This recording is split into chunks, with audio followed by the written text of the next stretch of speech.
Welcome to Cougar Connections, our student-led show where we deep dive into the unique perspectives and stories that you can find right here on campus. I'm your host, Ayobamero Koyo, here to guide you through some of 2025's most exciting happenings at St. Xavier University. First up, let's make our way to the Shannon Center. Following a historic undefeated season, the SSU men's volleyball team is heading to nationals after earning the number 2 overall seed in the tournament. To recap the season and break down what's ahead, we caught up with head coach Tom Ryan and graduate middle blocker Drew Ellers. All right, so first of all, I just want to say congratulations on a very successful season so far. What has been the key to maintaining such a dominant and consistent performance all season? Yeah, it's really come down to a consistent mentality from the guys. A really mature team, well-seasoned group. Come in, get the job done each and every day, and it's really been process-oriented, and I think that's why we've been as consistent as we've been throughout the season. I'd say just everyone's bought into what we're doing and really striving to the end goal, which is nationals. Obviously, we're focusing one game at a time, but everyone's pretty much focused on that end game. And then, so the team currently has a historic 22-0 undefeated record this season. How does this compare to the expectations you had coming into the season or the goals that you had set at the beginning of the year? I'd probably say fairly in line. I mean, we knew we had a talented team returning. We had a lot of success last season, finished with a pretty long win streak, and I think we're really coming into our own down the stretch run. We returned a bunch of that same group, so I was really confident in this team. And so up to this point, probably about what we hoped for, and with a little bit left over still to finish. Not a lot of teams get to say that they're able to do that, so that's definitely a huge success for us and something that we're proud of. How has the leadership on this team from you and the players helped create a winning culture for this season? Yeah, again, I think we've laid a lot of groundwork over the years, and I'm grateful. I've got a really great coaching staff with me. Jake Olson, Dave Backler have been with me 6-7 years.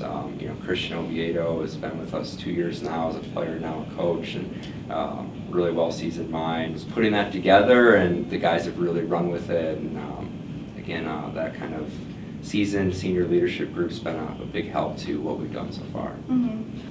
Has your process changed at all, would you say, this year compared to last year's or previous years?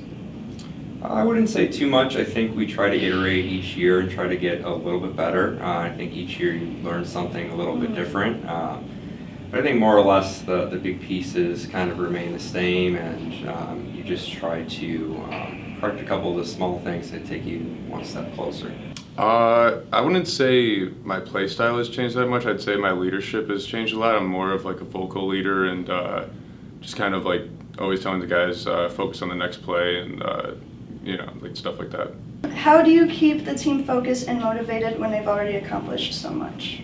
Yeah, I'm really grateful on this one because I don't feel like I have to do too much. We have a really great senior leadership group within the players, and I think they've done a really nice job of keeping the guys motivated day to day. And sometimes I have to step in and give a reminder, but more often than not, I don't. So it's been great. It's allowed me to kind of key in on, I think, areas of strength we have within the coaching staff, and so far it's flowed really well. Now, going back to last year and years prior, the team was able to finish 3rd in nationals last year. How did that feel for you, especially playing through an injury?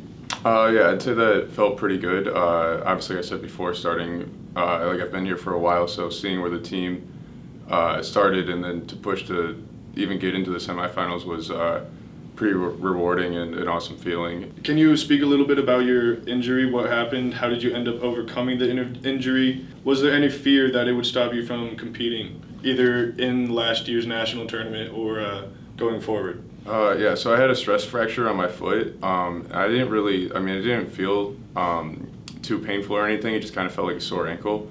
So it was kind of just dealing with that, stretching it out, just pushing myself and dealing with it. Fighting through an injury, coming up short at nationals, what led to your decision to come back this year as a grad student? Definitely part of that, like just losing in the semifinals. Obviously the goal was to win it all. And we were returning a lot of the similar guys, so a lot of those guys reached out to me and that made it a lot easier coming back and a lot more comfortable for me to come back. All right, and then so looking back, talking about your career here in general, your first season coaching was in 2019, and before 2019, they had never made NAIA Nationals. So what goals did you have coming into this program, and what led you to SXU other than being, because I know you were an alumni, but what sealed the deal? Yeah, I think the opportunity to come back here and really put together the program that, as a player here, I always thought it could be. It had significant potential, and I think the players within the program always saw that.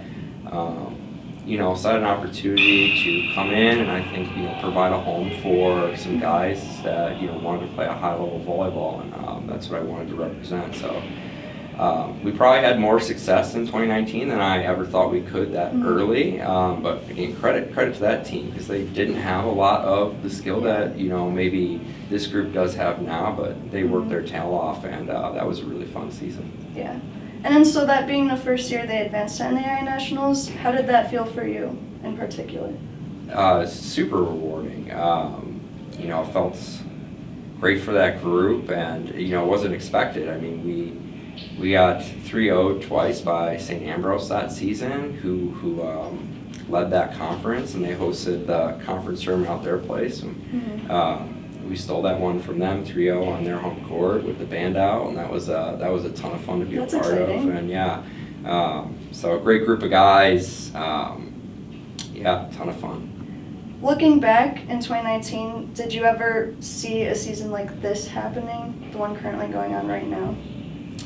Yeah, I kind of always thought this was the potential of the program.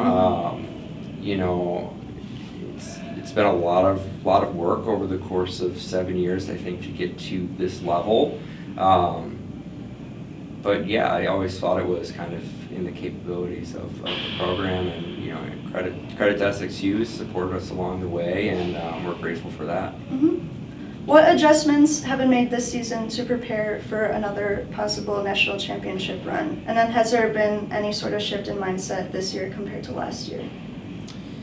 Yeah, I think, again, technically, I think we have, a really strong team. I think we were, accomplishing a lot of that with last year's group as well. I think our biggest component is keeping our emotions in check in the high-pressure situations, and I think we lost that a little bit at the end last year, and it's tough to know what you're going to see in that tournament until you actually live it. So I think our group is really well prepared this year, having gone through that experience last year. I think that'll be the biggest piece this time around. Yeah. And then, so what do you think the biggest challenge heading into the postseason will be? Probably that, just staying level-headed. I think in the high-pressure situations, it's one thing to do it in the regular season, and it's another thing to do it out there when the stakes are much higher. Yeah.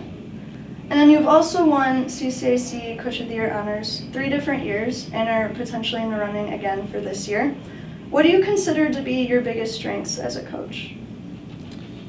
Yeah, I think we bring a highly academic approach to the game. I think we're tactically and technically really sound, and I think individually I feel like I bring a pretty level-headed mentality into both our practices and games. So. And then what do you consider to be the most important thing to remember as a coach? Yeah, I think for this year is it's not so much going to be, at least I don't view it as so much how we want to be remembered as much as making a memory for this team and group of individuals. And I hope they have an opportunity to make a great one that will stand the test of time with one another. Yeah. What's the biggest lesson so far you've had to learn this year? The biggest lesson is probably not being too cocky or too arrogant. We know that we are a good team, but obviously any team could upset us or bring it to us, and that can just change our season and evidently end our season at this point. What are you looking forward to for the postseason? What are your goals for the postseason? Definitely individually I want to play well, but I'd say just be a good leader and just take it one game at a time, one set at a time, 1 point at a time, and just push to get to each individual win and push to the national championship. Obviously, I'd say the goal is to win it all And like I said before, it starts like with every game, just in every individual game, every individual point, and yeah. What's the ultimate goal of how do you achieve the ultimate goal of winning a national championship?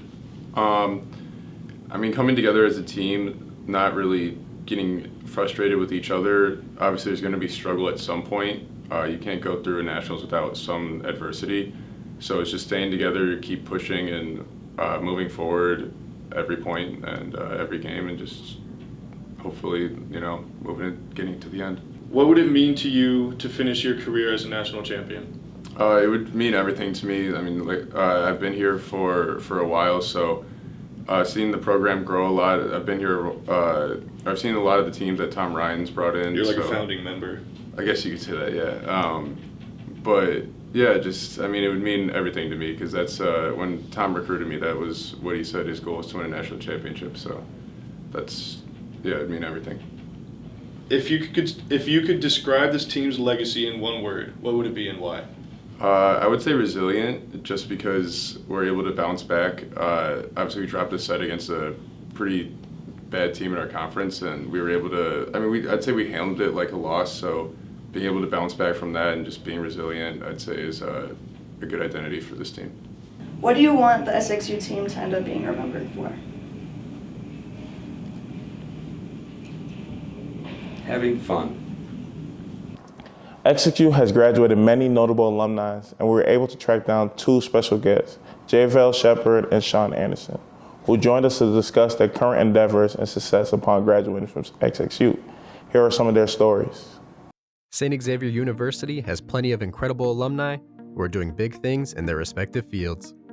Today, we are thrilled to spotlight two of our very own alumni who are making an impact with their work.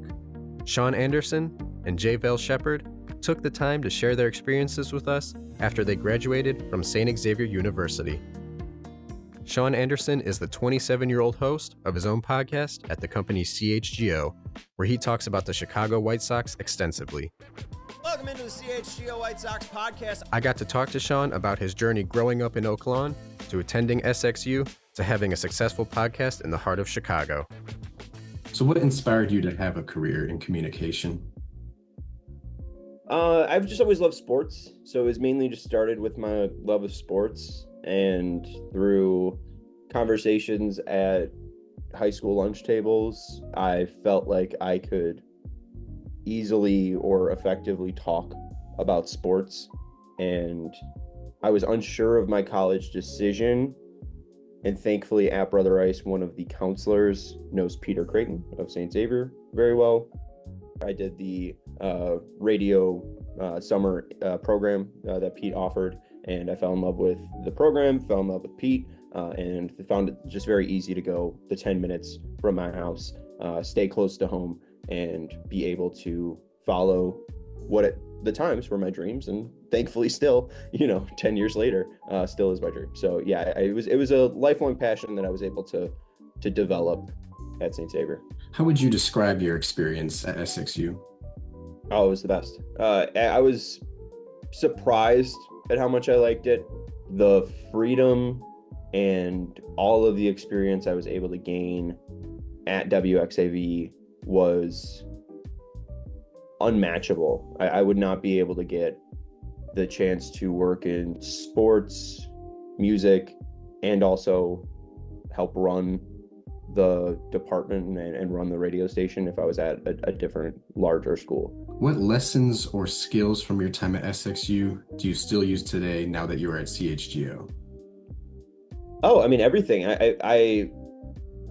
I wouldn't have a career right now if I wasn't able to use Adobe Audition as effectively as I can right now. The fact that I had the audition skills from the 3 years working in student media, I was able to pick up very quickly at 670 The Score.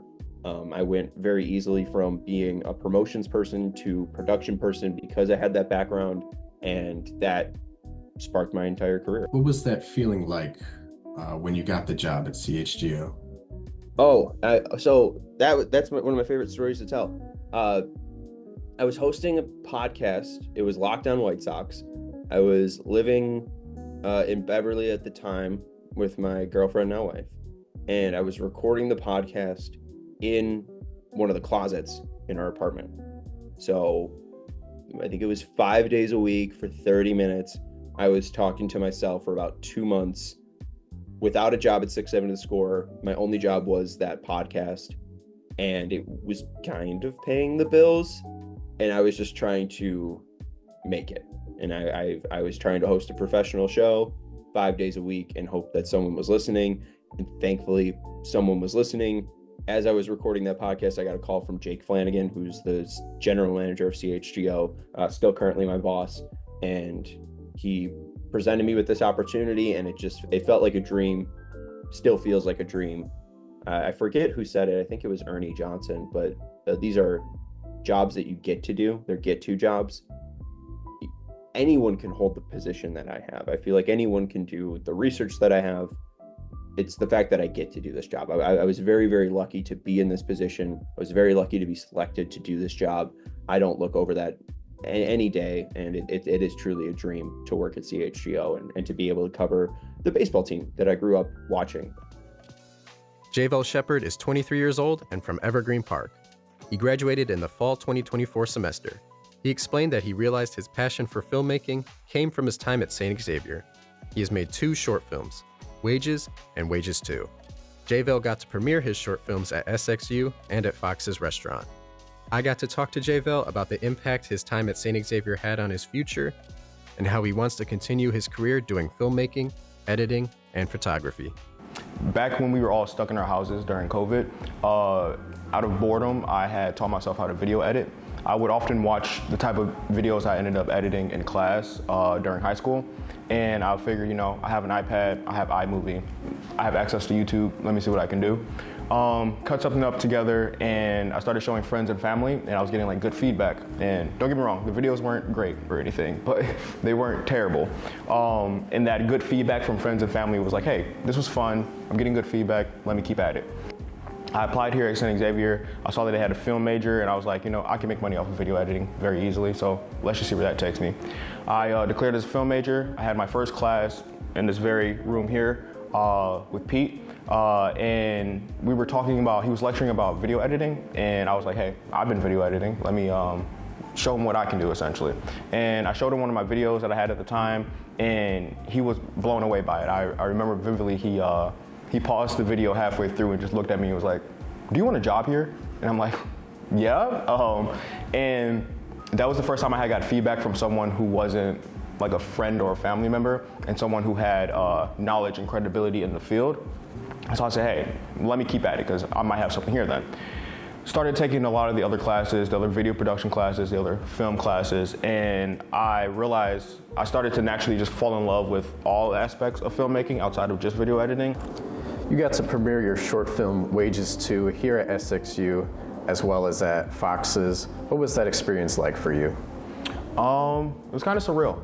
Even making the first one wasn't even fully planned. It was kind of just, I was doing my senior sem project, and I know I had to make a short film, and so I was like, this is my opportunity to see what I can do as far as producing, directing, writing, acting, and I had no real method or plan or science behind it. I was just kind of just, like I was saying earlier, just following that creative passion, and it turned out well. And then to flash forward a year later to today, the amount of support I got for the film, and how many people wanted to help out and how many people genuinely wanted to see it, it was kind of a surreal experience. I wasn't anticipating it at all.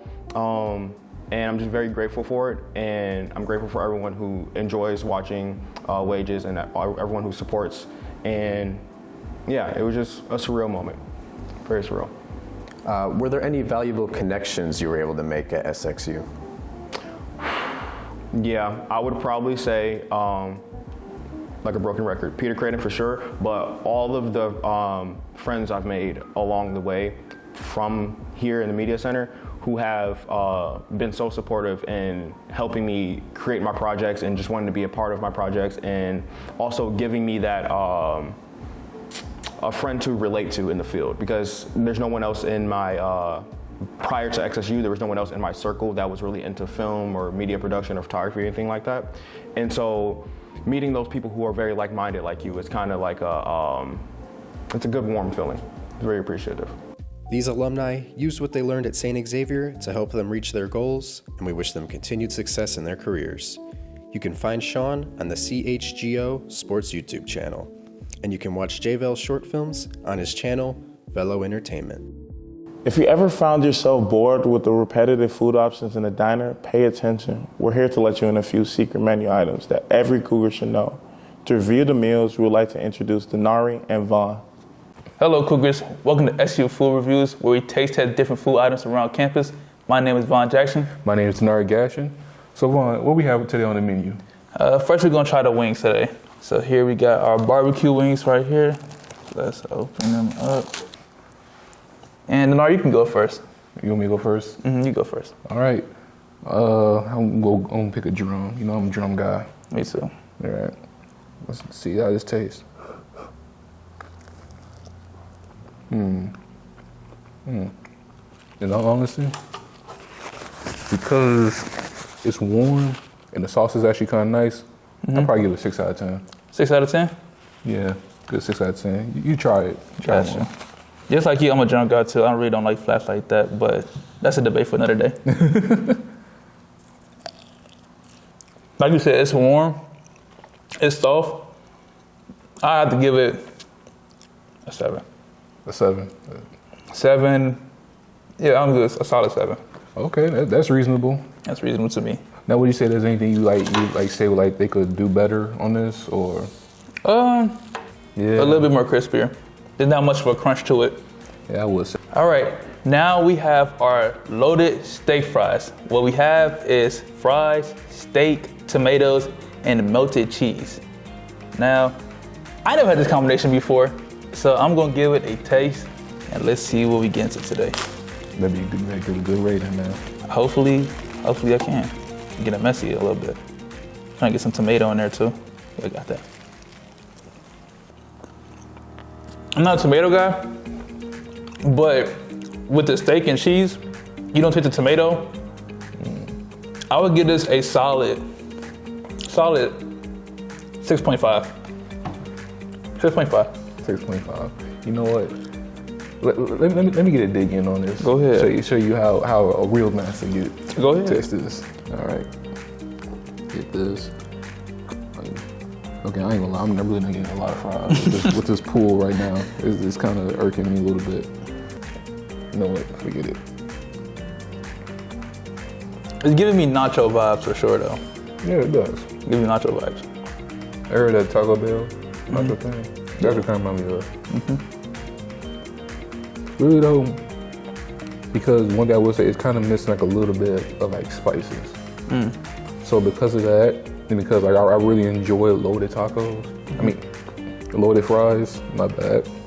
I would say I give like a 7 out of 10. 7 out of 10? Yeah, 7 out of 10. So I give it a 6.5 out of 10. 7 out of 10, guys. So next we have the cookies and cream protein shake. You can get this at Coffee Cuts. This is my first time trying this. And this one has the chocolate protein powder.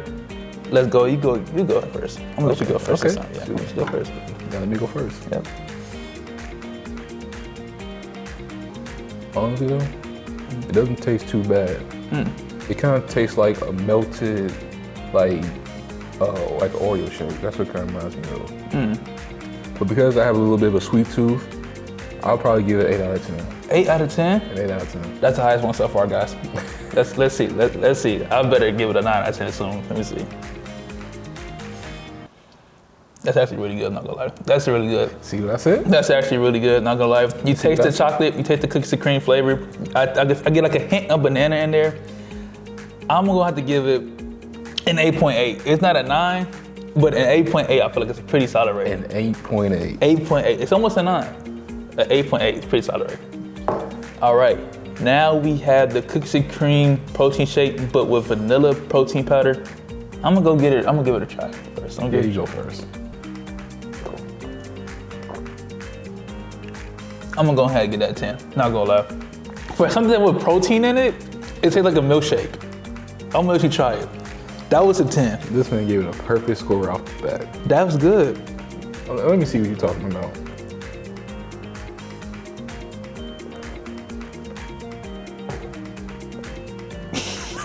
You know it's good. Right. That was good. It is good. It is really good. Like, it gives like that real nice, like milkshake kind of vibe. You know, like it's not like, and plus like it's not like real too heavy, like the cream and stuff. You know. Mm-hmm. Yeah, I agree with you wholeheartedly. 10 out of 10. 10 out of 10. 2 10s, guys. Well, that's it for the SU food reviews. My name is Von Jackson. My name is Denari Gashin. And we're gonna cut back to our host, Ayo. Thank you for seeing every inch of St. Xavier. As night falls and the calm ambiance of the campus transform, and the unease set on the air, strange sounds, unexplained door slams, and the eerie temperature drops are just some of the reports that have people wondering if campus is hiding a dark secret.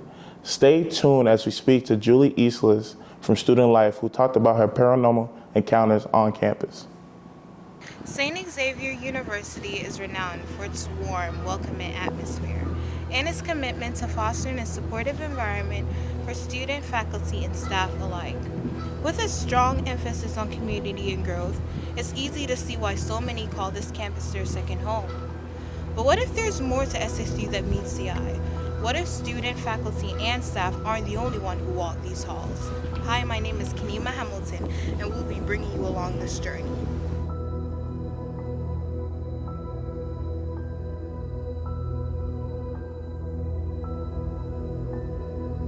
A paranormal experience that I had at the media center was one time my friends and I, we were in the newspaper office, we were sitting there, we were just talking. It was late at night, it was like 7 o'clock, something like that. It was winter, so it was dark out already, and we thought we were alone. It was just me and 2 friends, and we heard a laugh, right, coming from, like, it was the radio station, and we assumed it was this one girl that we knew because, you know, we know that she's here late at night as well. It sounded exactly like her. She had a very distinct laugh. And then, like, right after that happened, I actually had a class with this girl. And when I got there, she wasn't there. The girl wasn't in class. And then I remember that she had said she wasn't gonna be there all day. And so then I texted my friends and I was like, hey, like, that laugh we heard, like, that wasn't that girl, like, she wasn't there. And then one of my friends was like, yeah, afterwards I thought about it and I realized I had seen somebody lock up the radio station, so there was absolutely no one left in the entire media center except for us 3. And so then we were all kind of freaked out because then, even though I was in a completely different part of campus afterwards, I was at the Visual Arts Center, I kept feeling like a presence around me, like I thought something was following me. And we got so freaked out because the laugh was so loud, so distinct, so human, that, like, we had stopped our conversation entirely because we thought she was in the room. But yeah, that's the one I can think of, like, off the top of my head that was really, like, it really stuck with us. Like, it was very loud, there was no confusing it that it had been something else. We knew exactly what it was. Julie isn't the only one who has heard or felt a presence while strolling around campus. There are multiple accounts of similar experiences all throughout the building, including the basement. There is a very big shift in energy here between the daytime and the nighttime. Part of it is just the fact that, like, in the daytime, it's like hustling and bustling in here. Like, you got students coming in and out. And at night, sometimes it's just you and your friends or you're alone. But there's definitely something, like, especially when you go towards the end of the media center by the bathrooms and the radio station, it's like you kind of feel like you're never alone. You're a little bit more, like, susceptible to, like, react to sounds, like little things here and there, because there's just this, like, eerie presence in the building at night. Also, like, we're right next to, like, where all the nuns are across the street, and, like, to Macaulay High School, and Mother Macaulay's got, like, a flickering light over here. And so sometimes you're just, like, sitting there and all of a sudden you, like, hear a flick, you see the flicker, and it kind of freaks you out. And then I was just thinking about one time my friends and I were here late at night, and we were sitting here and we were kind of trying to play ghost games. And, like, I don't remember what we were doing, but it's like we would put our hands out and be like, if you're here, like, press down on my hand or something like that. And then, like, my friend's hand was, like, going down.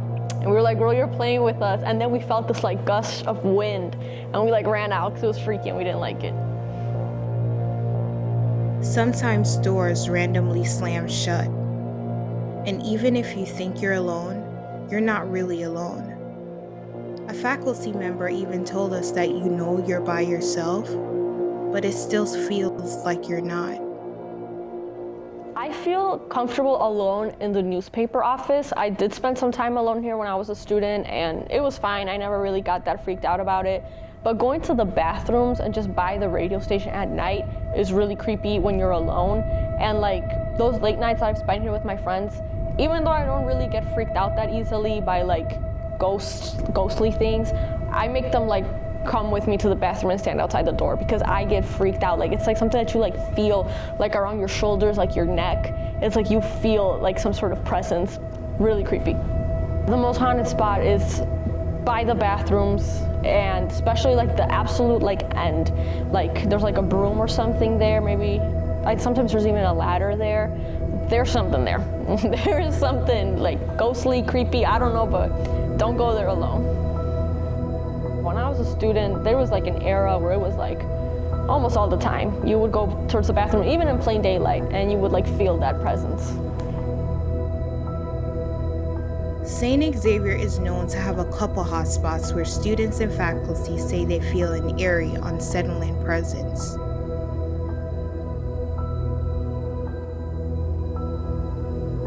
Shadow creep at the corner of your eyes, and unexplainable movements throughout the halls.